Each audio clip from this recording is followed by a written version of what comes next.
Hi, everyone. It's Barbara, and I'm really excited to bring you this special replay episode of Age Better. But before we dive in, I wanted to share some great news about my super cool guest, Melissa Davey. In the episode you're about to hear again, Melissa shared how at age 65, she left corporate America to become a filmmaker. And she talked about her first documentary called Beyond 60, which has been incredibly successful. But since the episode aired in June, Melissa has been on an amazing journey with her latest documentary called Climbing into Life. Just recently, she premiered the film at the Sacramento International Film Festival, where it won, yay, the Outstanding Documentary Award. I'm so happy for her. It's so deserving. The screening was a full house with her cast and crew and tons of friends and family who traveled from all over the country to support her. The response has been phenomenal, with audiences raving about the film's powerful message. And here it is, something we all believe in too, that it's never, ever too late to embrace new challenges and truly live life to the fullest, no matter what your age, right? Oh, so right. So what's Climbing into Life all about anyway? Well, here's a sneak peek.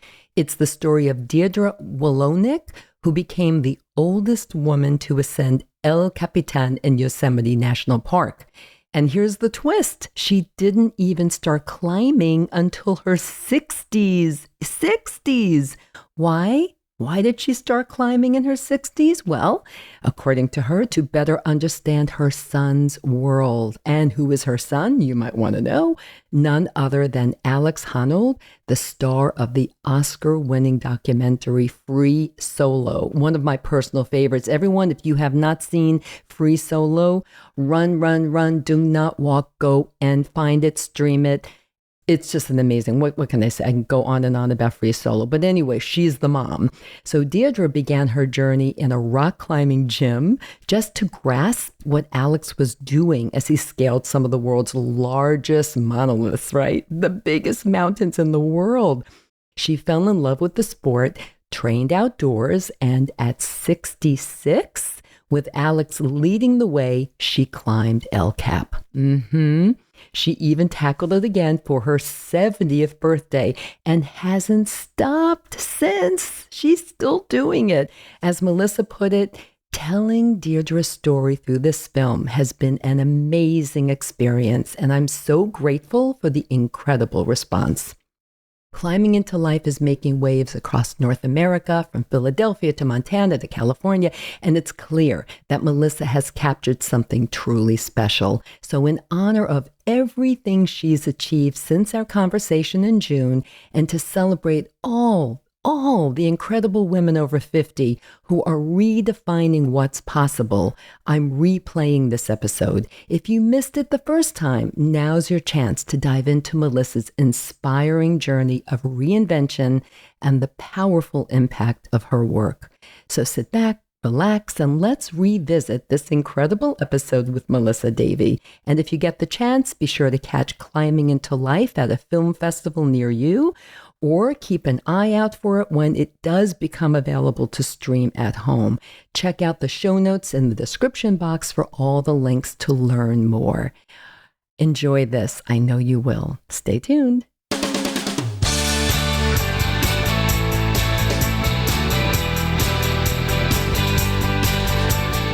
Hello, and welcome back to another episode of Age Better, where each week we take a deep dive into all the ways we can feel better, look better, live better, and, yep, age better. I'm your host, Barbara Hannah Grufferman. I love having genuine badass women on this show. Today, we have a truly inspiring guest, Melissa Davey. At the age of 73, Melissa is a testament to the fact that it's never too late to follow your dreams.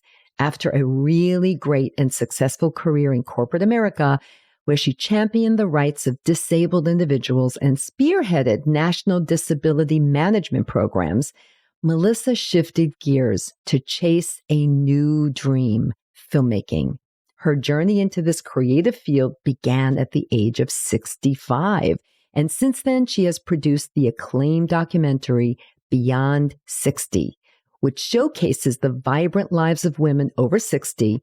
And another film just recently came out, which she's going to tell us all about. Listen, I've really got to tell you, I absolutely love this woman. She is the real deal. And if you are thinking about pivoting to a new gig, maybe something entirely different than what you're currently doing, of course, you might be filled with fear, right? Of course, it's a big deal. But listening to Melissa Davey will give you the moxie to really make it happen. So pop in those earbuds and get ready to get inspired to maybe go after your own next chapter. Stay tuned.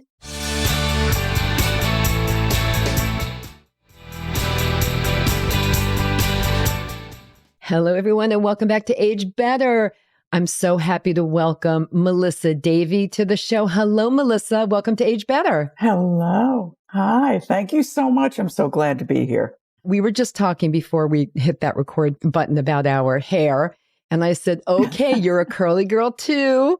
I'm a curly girl. You can't really see because I have this big thing on my head. But yes, I'm a curly girl. What's your story? I want to know, what do you use? And like, when did you become a curly girl? And then I'll tell you my story. Well, now, just to preface everything, I'm almost 74 years old. So for that long, I have had curly hair, but I hid it probably from the time I was about 6. I always wanted straight hair. We all did. And I went through the 60s where we were ironing hair. You know, it was amazing. Do you remember the orange, concentrated orange juice cans? Do you remember doing that? Yes. When we take out both ends of the, the top and the bottom and then stick the, the bobby pins. Oh my gosh. What were we thinking? So crazy. I know. And then blow frying. And then when the blow dryer came out. It was terrible for your hair. Terrible. But as a corporate person, I always wanted to look coiffed. It was like I was acting in my role there. It was just after I left that job and my hairdresser started saying, you should really try curly. I said, oh, no. I can't let it go curly. It'll look really weird. And, it won't go where I want it to go. And she's like, believe me. So it took her a few years, but it was about a year ago when she finally said, just do it. So she let me walk out of there with this wild mass of curls, and I wasn't quite sure how I felt about it. But then I started to get used to it, and I look at myself, and this is who I am. This is my hair. This is your hair. I love it. I love your hair like that. It looks great. And for those of you watching on YouTube, you will see what I'm talking about. Your hair looks great. And we have like about the same length now. My hair was longer. And then little by little, I've been making it shorter and shorter. And now it's like that. Right. And again, you can't really, I'll kind of pull it out a little bit from behind my headset here. Yeah. But my curly girl journey, well, like you, my whole life, and I was blow drying it. And now what the founder of the Divashan products and the, Diva Girl products call blow frying it for blow decades, right? And then when I turned 50, that was my whole aha moment year. And I changed everything I did, including how I did my hair. And that's when I started letting it go, what it really is, which is curly. Yeah. And I've never looked back. I don't even know what I look like with like blow dried straight hair. I don't know what I would look like. Isn't that funny? I don't either. Yeah. And it's awesome and it's freeing. And you can literally walk out of the shower and just let it air dry and kind of scrunch it a little bit. Yeah. I've been encouraging women in many different ways for years since I started writing books and, doing these videos and the like. I've really encouraged women to kind of let their hair be what it was meant to be. So we're doing that again today, everyone. Let your hair be what it was meant to be. So fun. Okay, Melissa, enough about the hair. Let's get to your incredible story, your great journey from like the corporate world to filmmaking and what made you do that? We have a lot of things to talk about, so I really want to get into it. I mean, you're a badass, and I'm so happy to have you on the show and talking about what a badass you are. So your early career, you were deeply involved in advocacy. I mean, really doing good work on behalf of people and legal services for disabled children and individuals, right? What drew you to that field initially, and how has how has that experience helped you in your new field of filmmaking. Okay. Well, and this is way, way back. We're talking about 1970s. Mm-hmm. And I joined legal services. I've always have been very interested in equality for everybody Mm-hmm. and helping the underdog.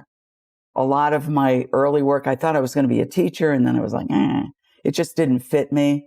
And I got involved in legal services, which was one of the best 12 years that I've ever spent, with an incredible organization of attorneys and paralegals that did phenomenal work. And so I learned about disability there, and I learned about education laws for children who needed special education in the school system.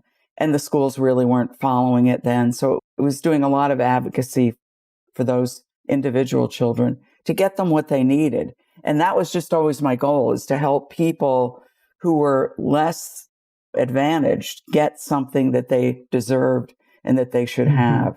So it just made sense to me.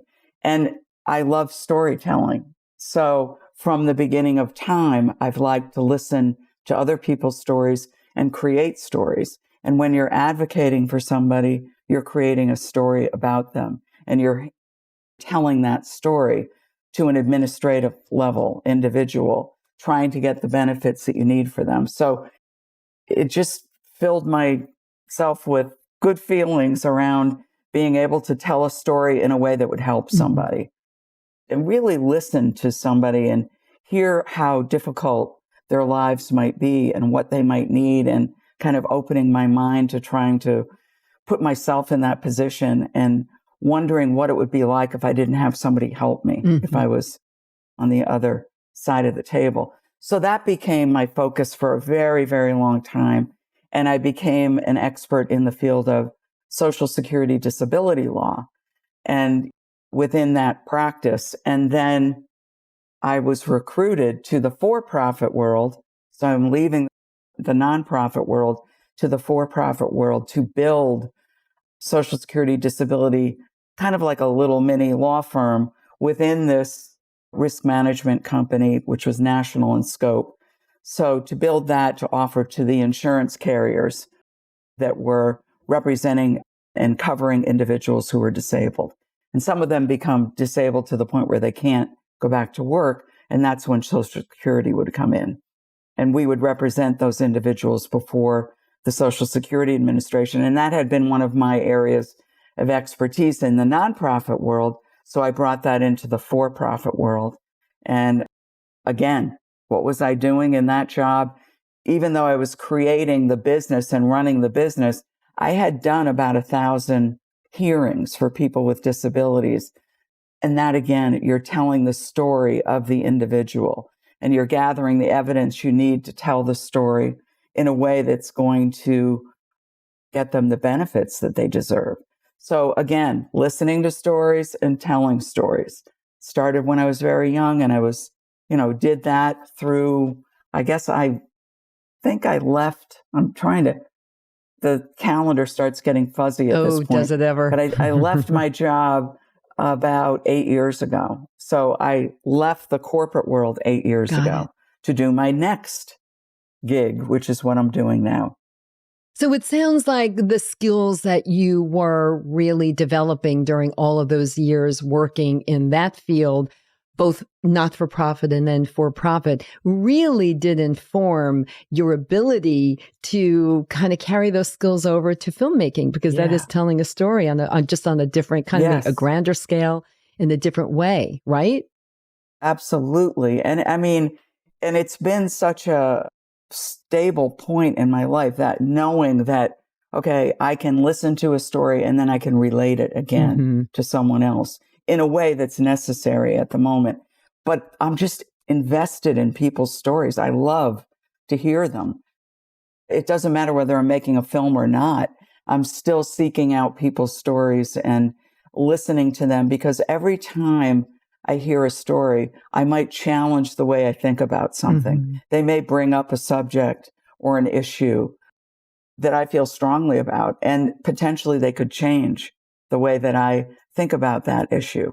Maybe not, but at least I'm getting this kind of worldwide view of whatever it is that we're talking about, and hopefully challenging myself to listen to what they're saying and see how it resonates with me. And did I learn something new? And I would tell you that at least 50% of the time when I'm talking with somebody, I learn something new, at least 50%.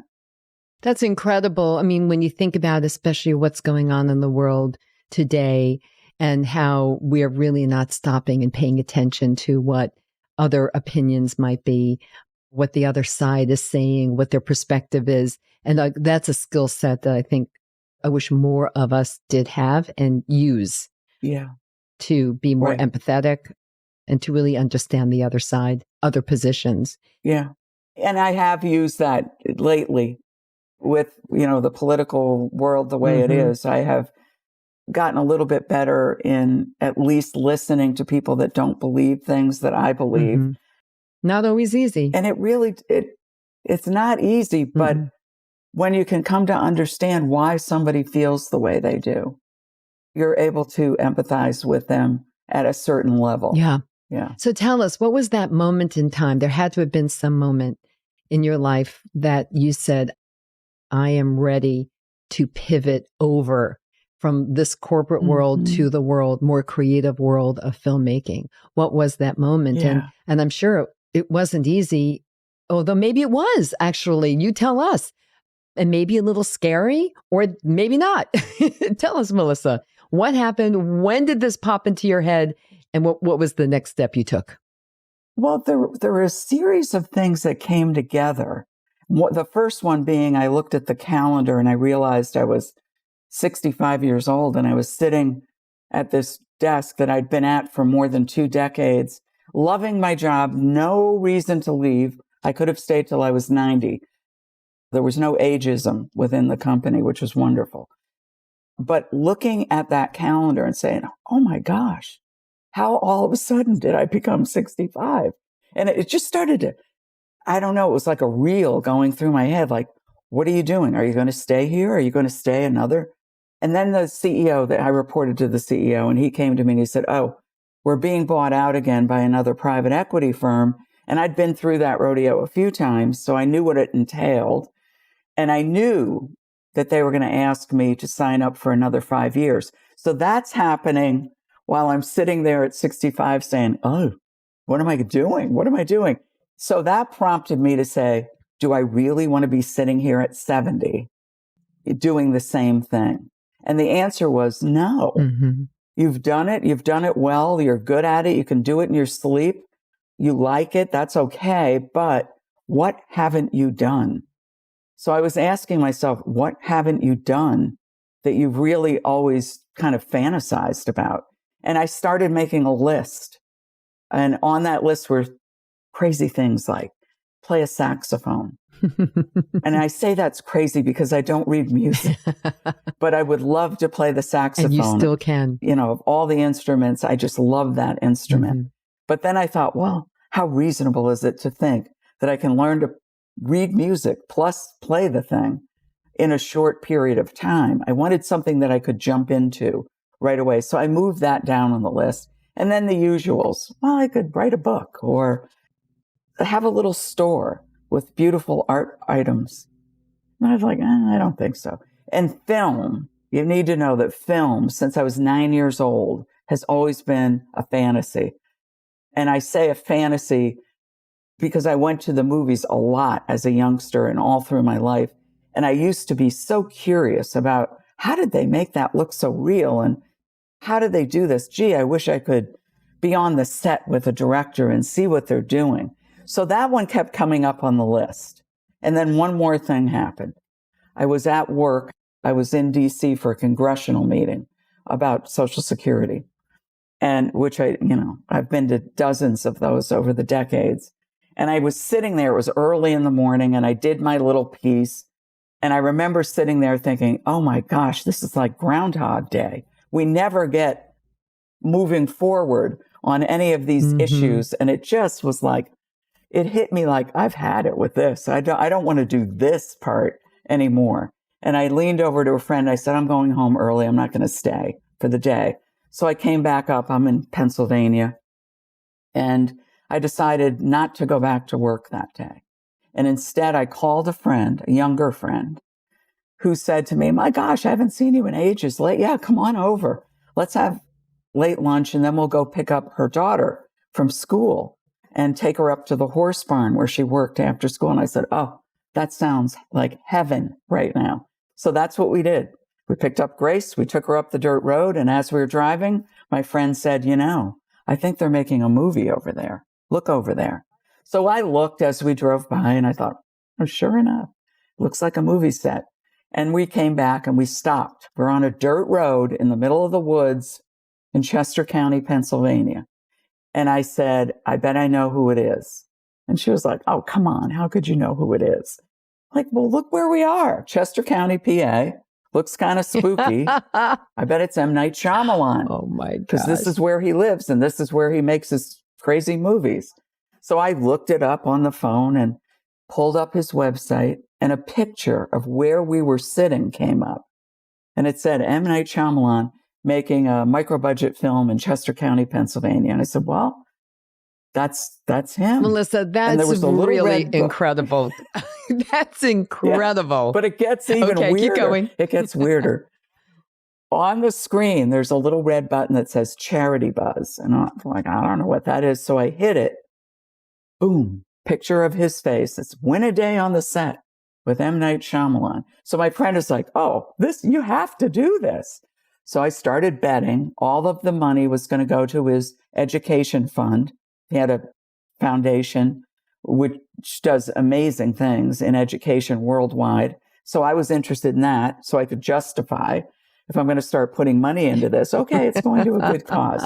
So I started bidding, and it seemed to be neck and neck with this dentist in New Jersey. He wanted it, I wanted it, and for 2 weeks we bid, and at the end I won. I won the day on the set. Crazy. Yeah. So what happened? And within what happened? 2 weeks after that, after signing all the NDAs, I was on the set with M. Night Shyamalan when he was making his movie, The Visit. And the day of the filming was at the Amtrak station, South 30th Street station in Philadelphia. Mm-hmm. And it said, report there at 7 a.m., plan on 10 hours, blah, blah, blah.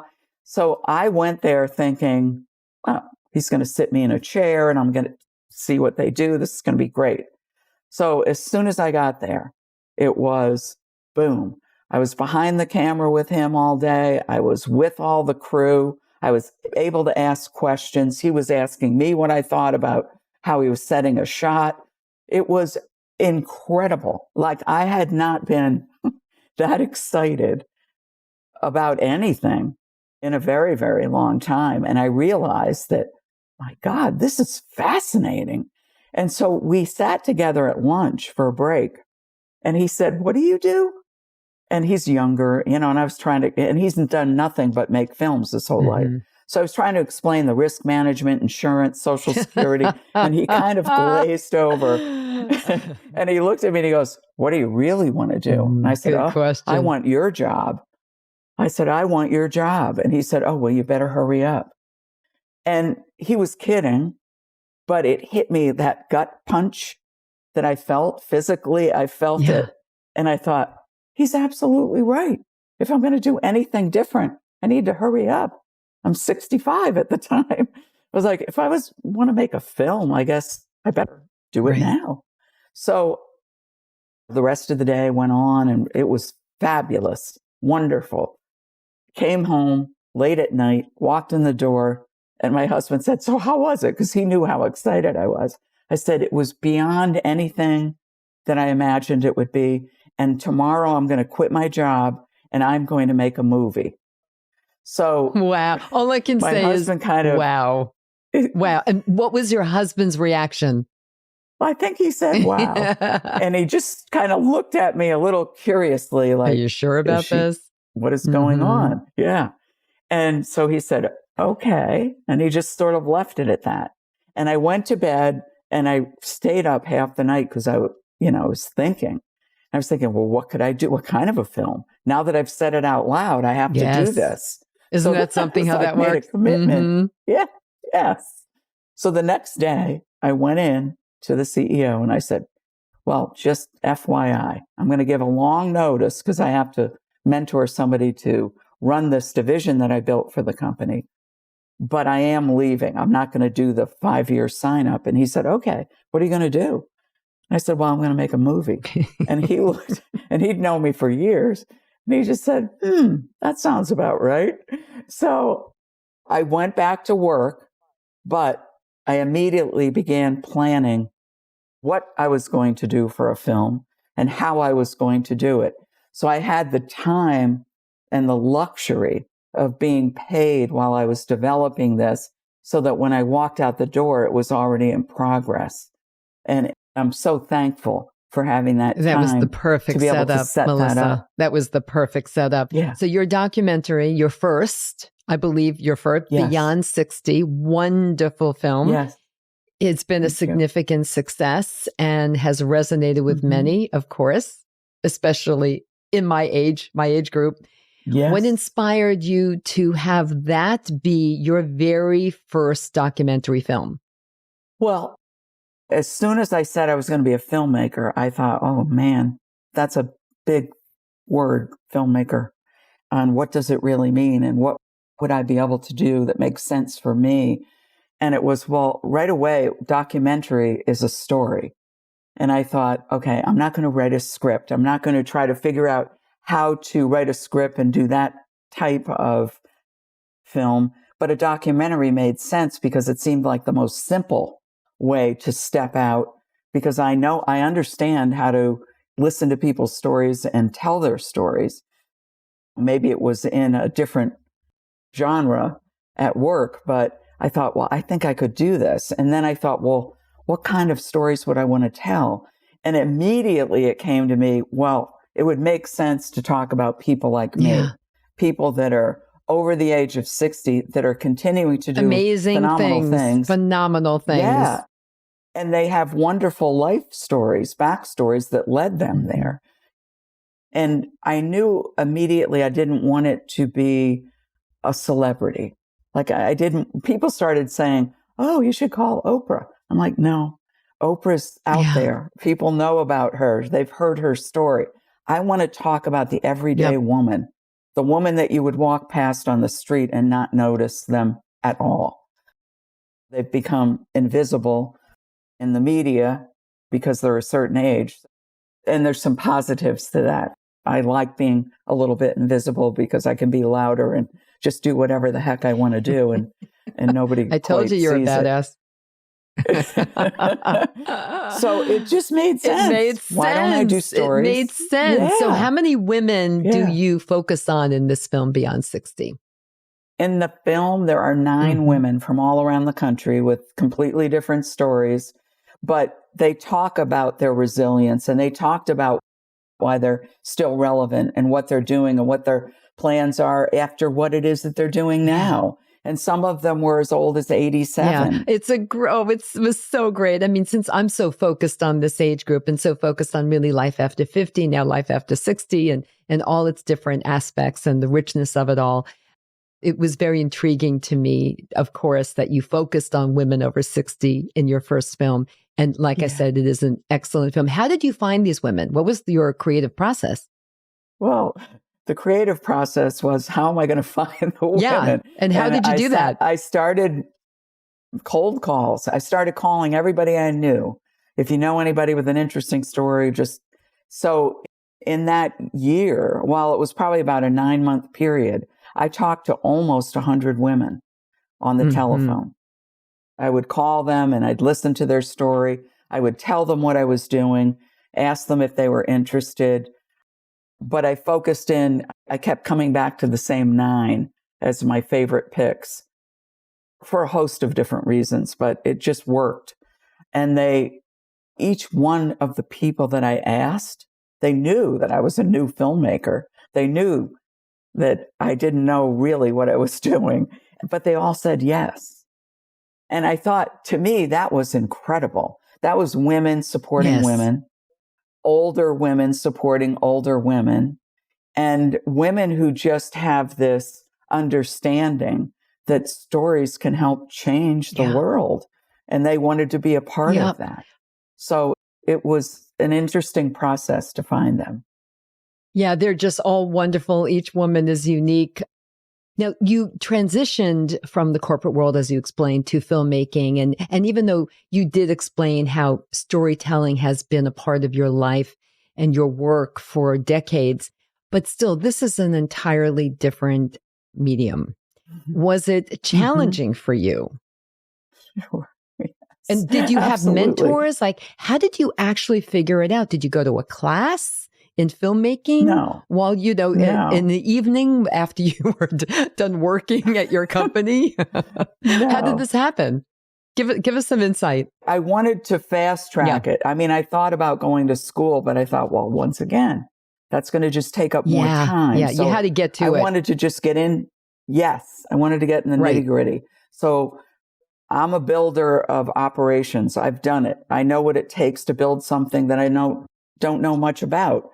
And the thing of it is, you just need to find people who are smarter than you are. And you need to surround yourself. I always did that in business throughout my careers, is bring in people that are smarter than I am so that we have a well-rounded group of individuals that can move forward and develop whatever it is we need to develop. So I started reaching out to people in the film world in the Philadelphia area. And I was asking to be introduced to a production company that may be interested in hearing what I have to say. So I was introduced to this young woman's, at the time, boyfriend, now husband. And she said, well, he is part owner in a production company in Philly. I'm sure that he'll meet with you and probably tell you where you should be going. Oh, okay. So that was the beginning. And he and his partners liked the idea of Beyond 60 so much that they said, well, why don't we do it with you? We have the cameras, we have the sound, we have all of that expertise, and you are the producer, director, person that's coming in with this idea. We will work together. So that's what we did for almost 3 years. That's how long it took from the very beginning to the very end. Yep. And the crew, we put this crew together, and they would come with me wherever we were going to film the individual women. And then we would come back and I'd sit with the editor and do the editing. And we just back and forth until we got the whole thing stitched together. And so they were truly, these young people in their late 20s into their mid 30s were my mentors, showing me the ropes. But you're right. What you said, you understood what it takes to really pull together a group, to really go from one point to another. I mean, you've done this in your previous work life. So yes. You were uniquely qualified to take this step and make this pivot. Yeah. You really were. Yeah, I suppose. I mean, it still is challenging, an interesting of course. thing to, of course. Tell me something. I want to know. I want to picture this. Yeah. Where did that film premiere? Was there a premiere? And what did you feel like when it premiered? Tell us about that moment, about that evening, whatever it was. In Los Angeles, at the Los Angeles Women's International Film Festival. And that was the premiere. And so I flew out there. Honestly, I felt nauseous the day before because I had never seen this film on a jumbo screen inside of a movie theater. And when I got into the movie theater that next day and I looked and I was like, oh my God, how is this? Is it really going to work? You know, the editors kept it, don't worry about it. It'll all fit. I said, are you sure? I'd seen it on a pretty big screen, but not like in a movie theater. So lots of people that I knew from LA, because I actually had an office in LA for 10 years, came. People that I hadn't seen in a long time came to support me. People that were just at the festival. There were just all these people sitting in this auditorium seating for the film. And a couple of them called me back and said, come sit with us. And honest to God, I couldn't do it. I had to go down front and sit by myself. I understand. And wait for this to happen. Yes. You needed the space around you to really process what was going on. Completely understandable. Big moment. Yeah, it was wild. It was really wild. And then when people laughed when I thought they should laugh, or if you heard a, oh, or whatever. People were doing that. So I thought, oh, they're getting it. They're taking in the stories and they like it. And so then there was a standing ovation. And, oh, yay. you know, I'm and giving that you was an ovation now. Yay. Yeah. Thank you. It was so, you know, I was getting all excited just listening to you retell that moment in time. I What can a still feat. You can, feel it. of course you can, you know, and I'm I like can living still feel it. vicariously right now through you. All right. I want to talk for a minute about people listening in right now might be saying, I want to do that too. You know, I've been working in the same job for decades. Love it, love it, love it. Yes. But hey, I'm 65 or I'm 50, whatever it is. And I still have this other thing I want to do. Maybe it's clear to the people listening. Maybe it's like in the beginning for you, it wasn't so clear. Maybe it's the saxophone. Maybe it's the book. We don't know. You ended up figuring that out, which is wonderful. But what tips do you want to give to people, women in midlife who really want to pursue this dream? What tips do you want to give them? The first thing is make a list. I think everybody should always have a list that is ongoing and you can cross things off as time goes on. That's what I do. But to focus in on the two things maybe that are the most intriguing to you. And then once you figure that out, reach out to people. Reach out to somebody like me who's done it. There are a ton of people who have done this already, who have switched careers, midlife, whatever, to try something new. And everybody has a different system for doing that. But getting the support of somebody who might be able to introduce you to someone else is big, is really big. So there are so many coaches out there and life coaches, people that will Reveal Talks is a group that a friend of mine is working with. And she set up this program where she goes in and just talks real short Reveal Talks to figure out what it is that you need to focus on and where you might need to go. So there are people out there like that can help kind of shape that dream so that you can really dig in deep. And also, I want to point out that I think a critical key is to be fearless, because let's say you have a great idea, whether it's for something creative like a movie or a book or a new business or a not-for-profit, you fill in the blank. But if you're fearful, you won't take the next step. You'll stop right there. I kind of had that experience when I was also in the corporate world. And then I turned 50 and I had my aha moment, had gone through menopause and the like. And I said, I need a book for this. So I went out to try to find that book. And that book at that time did not exist. And so I said, well, I'm going to write that book. Now, what did I know about writing a book? I could have been too afraid and said to myself, hey, who's going to want to listen to me? I don't know anything about writing a book, you know. And anyway, I didn't let that happen. Lucky for me, I continued on the path and what became fearless. And I think I really encourage all of you listening in to add that element to your kind of toolkit as well. Right. Because fear is real. Fear is real. I mean, we all fear things. Yeah. I mean, was I fearful? Yeah, sure. I was a little fearful, but not as fearful as maybe I would have been 40 years ago. Because I have already tried things and failed at things over and over and over in my life. And that's a good thing, actually. All the experts say it's a good thing if you've tried and you have failed. You've learned, hopefully. Exactly. And it's always, every time I've failed, and when I say fail, I mean, I tried to put something together. It didn't work. So I had to go back and regroup. And that happens over and over in your life. If you look back at the times that, gee whiz, that didn't work out, but I learned from it. So the next time I did something similar to that, I started at point B instead of point A because it worked better. And fear is something that you can manage. And fear is a good thing to test on a regular basis. When you get that pit in your stomach and you're like, ooh, this is really scary, but I'm going to do it anyway because I really do believe I'm not going to die and I will get to the other side. And when you do come through the other side, you're like, oh, why was I so nervous about that? But it's just part of life. Yeah. And the little mind trick from me too is like, what's the worst that could happen? And very often it's like, you're right, you're not going to die. The worst that could happen is somebody said, maybe the person you're trying to sell your idea to or get published or whatever, the person says no. And then you just find another way in. The next person. And you just keep on going. And it's the critical. no's get easier. Yeah. But people need to reach out to other people for support. And there's so many women offering that type of service, or maybe it's just a friend. It depends upon who your friend group is. You can get a lot out of just sitting down and talking with someone, and they give you one simple idea that you haven't thought of. And that simple idea can be the opening for what it is that you want to do. Yeah, I call that my kitchen cabinet.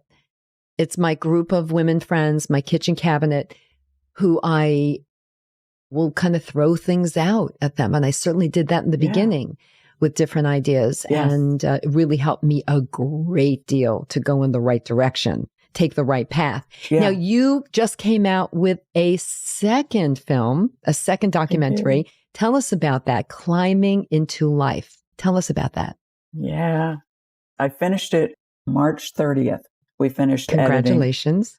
Editing and got it. Thank you. Thank you. That took a year and 11 months. So I'm getting shorter in the time it takes to do it. You're more of a pro now. You're not a rookie anymore. This time I did not bring on a production company. I just hired people as I needed them.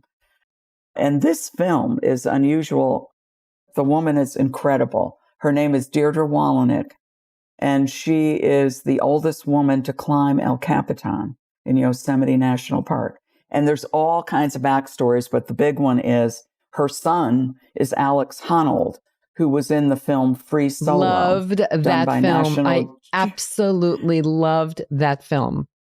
Wasn't it amazing? I remember watching it. I remember watching, like I couldn't even sit. I had to stand. I know. Toward the end. I know. I couldn't sit. I was like so nervous. And fabulous. You're just, So this is his mother. Amazing. And she was never an athlete. Wow. Never. Until she was 60. Never. So everything she did was academic. She's incredible. Like, totally incredible. She's a painter, artist.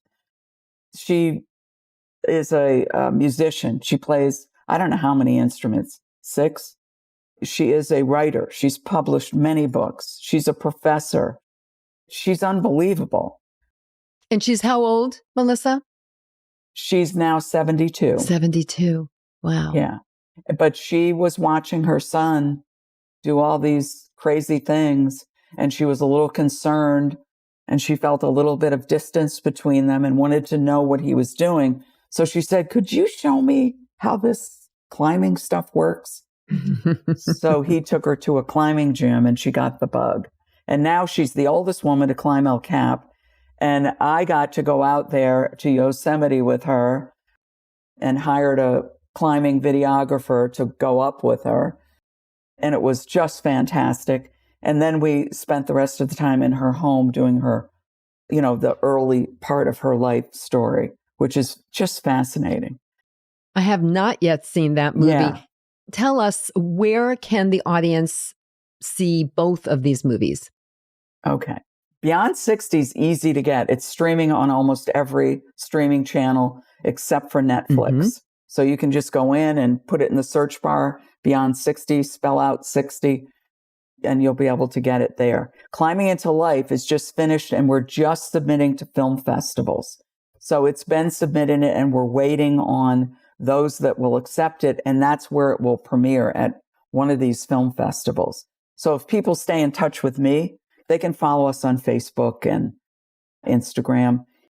Of course. And everyone, of course, I will have all of that information and your website and how they can follow you and connect with you, and certainly information about both movies in the show notes. Yeah. Easy. Just click and you'll get to where you want to go. All that information will be awesome. There. Yes. So that'll be, first in film festivals, and then while I'm doing that, I'm looking for distribution the same way that I distributed Beyond 60. I wonder if this will be an easier path for you because you already have a great movie under your belt. I hope so. But the business has gotten a little tough. Every business has gotten a little tough, but yes. Independent filmmakers are everywhere now, and great films are being made by thousands of them. And it's harder and harder to get good distribution deals. But you're fearless. I imagine it will be a little You're fearless easier. And you're a badass. So you're going to make this happen. No question. Yeah. So looking ahead. It'll happen. What are you thinking? Like, all right, you have 2. Now you're going to start doing another one. Maybe you already have. What are some future projects that you're thinking about? Can you share that? Or? Well, I am seriously interested in writing a book. So that's sort of simmering, and I'm writing down notes in a journal about that. But I'm also thinking about doing a series of short films around women at work. And so I'm playing with that idea right now. And I have this picture in my head of close-ups of their hands doing whatever it is that they do. Say they're a surgeon, or say they bake bread or whatever, but their hands doing what they do and talking about their work, and then talking about their age and why they're still working. So it sounds like you want to stay in the world, the space of midlife women. It sounds like going forward. I'm so happy to hear that. Yeah. Yay. We want to keep you in this space right here, Melissa. Yeah. This was such a great conversation. You truly are amazing. So inspirational, motivational. Thank you for sharing your creative process and how you got from point A to point B. So appreciate that. And before we let you go and before we wind down this conversation, are there any takeaways you want to make sure that the Age Better audience remembers from this chat today? I want people to always take detours. I want people to think about how they operate in their day-to-day life. And are they the kind of person that always goes to the same restaurant, or always goes to the same store, or always drives to work the same way? I am a strong proponent of taking detours and taking a look at what's around that bend that you come to, because honestly, it can change your life. It can change your thinking. It can just change the way you operate. And it can put you in a space that opens you up to think about what you want to be doing next, and not feeling like you're stuck on a path and that this is my only path. It might be a good path. I've been on them, and it might be a great path, but there are other paths out there for you. And if you don't take any detours, you might not find them. Thank you for that. Very inspirational. Melissa, thank you for joining me today. And I hope you'll be back to talk about all the successes for your next film, and then whatever you're working on after that. So appreciate it. I would love that. Thank you. Would love it. Thanks so much. Thanks for tuning in, everyone. If you enjoyed this episode of Age Better Podcast, please do a few things. First, share it with all your friends and family. Then subscribe to Age Better wherever you listen to podcasts, including YouTube, so you never miss a single episode. Finally, if you have ideas for topics you want me to cover in a future episode of Age Better, send an email to agebetterpodcast@gmail.com or reach out to me on social media. Until next time, remember this: we can't control getting older, but we can control how we do it. Talk to you soon.